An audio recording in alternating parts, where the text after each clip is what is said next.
Oh yes, the great reset. You guys didn't think this was planned? We do this every season. Let me talk about why we do this and when you do this, because this is a very intense thing to do. You know what I mean? You might get scared. Let me tell you why.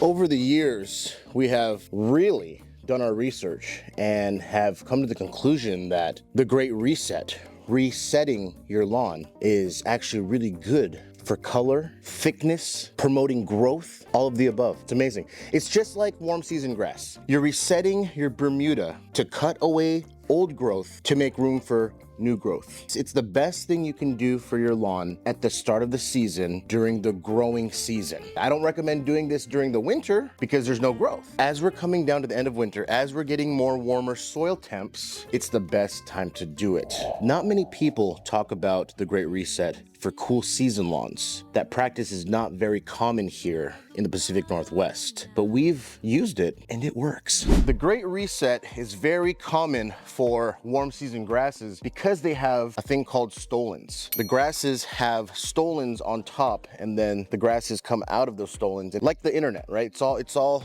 webbed together. Just like our Bentgrass. Bentgrass here is stolen. It spreads on top. This is the best candidate for cool season grasses to reset your lawn. This needs to be reset. I'm just fighting a little weather right now. It might be raining, which kind of put a damper on all my plans for today. Usually during a Great Reset, I put down some sand. It's gonna rain for the next, unfortunately. Now you're thinking to yourself, all right, Yarbrough, but you literally just reset the crap out of your perennial ryegrass in the front. I know. And you're like, it's not stolons, it's a bush. That's bush. Yes, it's very bushly. The good thing is, when you're cutting your lawn, that's why we cut our lawn multiple times a week, you promote that growth. This is not made up stuff. This is all from experience. This is all from doing it multiple years in a row. This stuff works. Resetting the lawn is the best. I'll give you some tips and tricks on what to do after you reset your lawn as well. There are things you have to do to make it even nicer. A great reset usually comes with some dethatching, some aeration, and potentially a little bit of seed. But the most important thing you want to do is add some ammonium sulfate. Last night, right when I cut the video off, got to work right after the Great Reset. We bagged everything up because you don't want to leave anything on the canopy itself. We busted out the ammonium sulfate as well as some tea seed meal to keep them worms under control. The reason why I'm doing this is because we are cutting very short this season. 2 seasons ago, we were cutting ridiculously short. I'm talking we were maintaining a 1/4 inch, we were maintaining 1/2 inch, you can see that here. But in previous seasons, we have done the Great Reset multiple times. I mean, it is the best way to get that dark lawn. A lot of people, this is funny. I've had countless amount of people say, Yarbrough, I'm not getting the darkest lawn possible. How do I get a darker lawn and fast? It's not just the Epsom salt trick. It's not just pumping a bunch of nitrogen. It's not that. Your grass is just stagnant. It needs to be reset. It needs the old growth to be cut off. You're promoting new growth here. Let me show you. It's not that bad, actually. This will only last 7 days. Check that out. We went from about 1.1 inches down to 11/16, which is just underneath 3/4. The reason why I did it that way is because we are gonna maintain 3/4 here in a little bit. The mower that I got, it won't be here for a while, but I'm just preparing, and we have a ton of mowers that can maintain a 3/4 inch cut easily. Our Webb WEH12R can maintain 3/4 of an inch at its highest cut, and it'll lay down some crazy stripes. It's amazing. I cut this low so I can find all of the worm castings because you don't want worm castings as you're cutting low. It is a horrible look. As you can see here, all those dark spots, it's just worm castings. And when I was cutting at 1 inch, I wasn't really finding them. I was getting like majority, but now you can see where they really are at. You know what I mean? A lot of these Milorganite videos that I do, what I do is I'll reset the lawn first, put the Milorganite down, 7 days later, 10 days later, darker than when it was at 1 inch. I kid you not, that new growth really turns dark. That new growth is like an eager beaver. It likes to take up all that nutrients, right? Because it's new. It's like, hey, this is new to me. Iron's new to me. Your old grass is like, I'm so used to this crap already. I'm just gonna stay this shade because I wanna stay at this shade. You gotta switch it up. You gotta shake up your lawn a little bit. You know what I mean?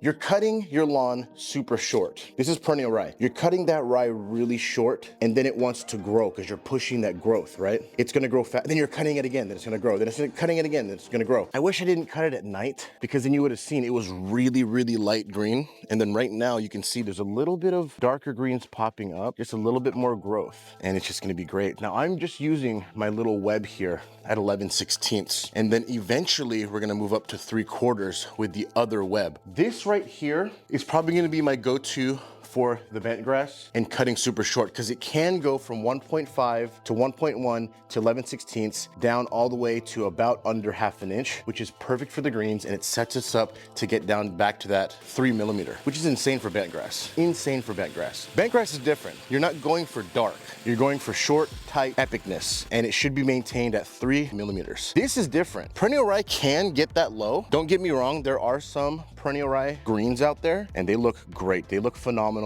You can't beat that look of a perennial rye green, but be prepared, because perennial rye likes to grow up, right? It's not, you have to train it to be lateral, and that's how you get this to go lateral as well. The Great Reset trains your lawn to grow laterally, because you're constantly flattening it, you're constantly cutting it low. It doesn't have time to go up. It's gonna be like, okay, let's just go.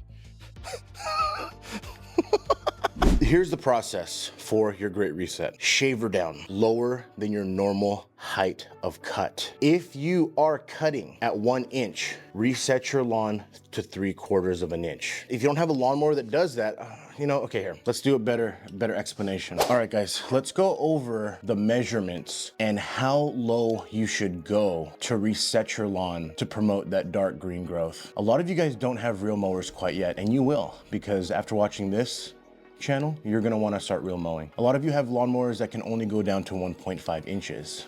I guarantee maybe 5% of you cut all the way level 1. Not a lot of people do that. It really is tough if your lawn is not level. So more than likely you're cutting at 2 inches. I'm guessing. I've noticed that 1/4 of an inch to 1/2 inch lower than what you normally cut at is a great reset for the lawn. If you go that much lower than what you're normally cutting at, you're gonna see some brown. You're gonna see some things that you don't wanna see. Your lawn is gonna be ugly, and it's okay, because it's only gonna be ugly for 7 to 10 days. Grass is resilient, guys. It grows. It's not like you cut it and all of a sudden you're screwed for the rest of your life. No, it's gonna come back in 7 days. I told you, I'm gonna show you. 1/4 inch lower to 1/2 inch lower is the best to reset your lawn. So if you're cutting at 2 inch, 1.5 is great. I mean, that's a major drastic difference. You're gonna be like, damn it, I ruined the lawn. You didn't ruin it, you're fine. Now, if you're reel mowing, say you're cutting at 1 inch and you're maintaining that lovely, I think inch is a sweet spot, bro. 1 inch on a lawn is a really good height of cut. It's tight and it's shorter than most. That's why it sticks out. You know what I mean? For you guys that are reel mowing, you're gonna want to cut your lawn at least 1/4 inch, because 1 inch to 1/2 inch is very drastic. I mean, but you're gonna promote a lot of growth. That's really good, actually. If you have a lawnmower that can get to 1/2 inch, make it happen. But if you're going from 3/4 of an inch to 1 inch, oh my gosh, that's so good. But that's the general rule of thumb that I use, is 1/4 of an inch to 1/2 inch lower than your desired height of cut, HOC. After you do this, you have a couple options. You can dethatch, because after you cut that low, you're gonna be like, wow, there's a lot of stuff in there. If you can't see soil, that's kind of a problem. I highly suggest verticutting, that way you're not really messing up the lawn too much. Or if you're thinking, hey, you know what, it's already messed up, go ahead and use the rakes. If you previously had killed a bunch of stuff with the herbicides, go ahead and use the rakes, dig it all up. It's gonna be ugly anyways. At that point, you're gonna have to overseed. But if you're maintaining, say you've already had a lawn for the past 2 seasons, this is a good start here. At season 2, your Great Reset, you're good. Verticut some of that excess growth out as well after the Great Reset. Then you can aerate your lawn. Aeration is gonna let it breathe. It's gonna let the soil absorb all that nutrients. It's gonna let that air flow through. You need some airflow in your lawn. I use the HUMIC roll aerator. You can use a step core aerator. That's fine. That's great. Just takes forever. The HUMIC roll aerator is perfect for smaller lawns like ours. You just push it. It's a wheel. Starts core aerating. It's good to go. As long as you're poking some holes. At this point, you have reset, dethatched, and aerated. You can go one of two ways. You're in a fork in the road right now. Right here is overseeding, and right here is just fertilization. I like to personally overseed. Let me go the fertilization route. Great reset, dethatch, aerate, fertilization. Because you aerated, because you poked some holes, you cannot put down a hefty fertilizer. You have to put down a Milorganite, which is an organic fertilizer that is gonna be able to go into those holes and not burn any roots. Now, if you just great reset, dethatch, you can put down some ammonium sulfate, just like we did in the back, preparing for an overseed. There's different ways you can do this. If your lawn's already established, if it's just crap, overseed.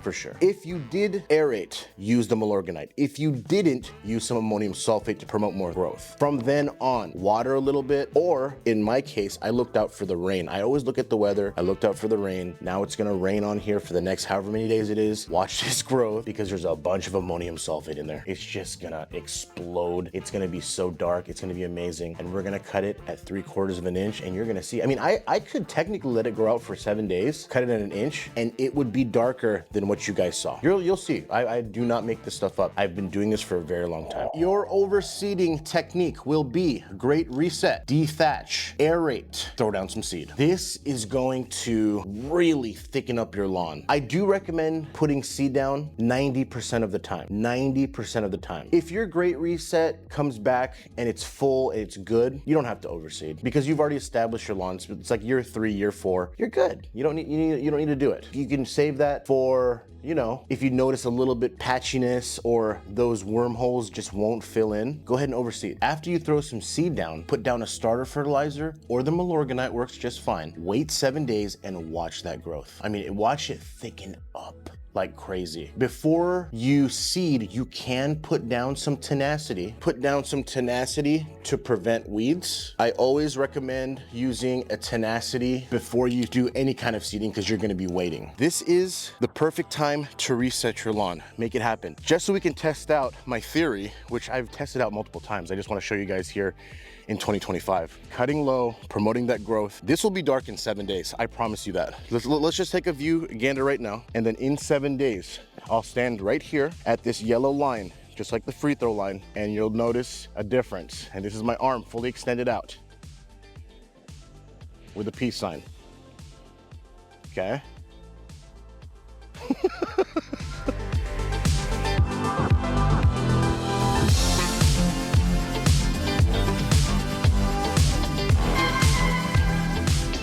You guys are the best. We'll catch you in the next video. Take it easy. Yeah. Ah. Ah.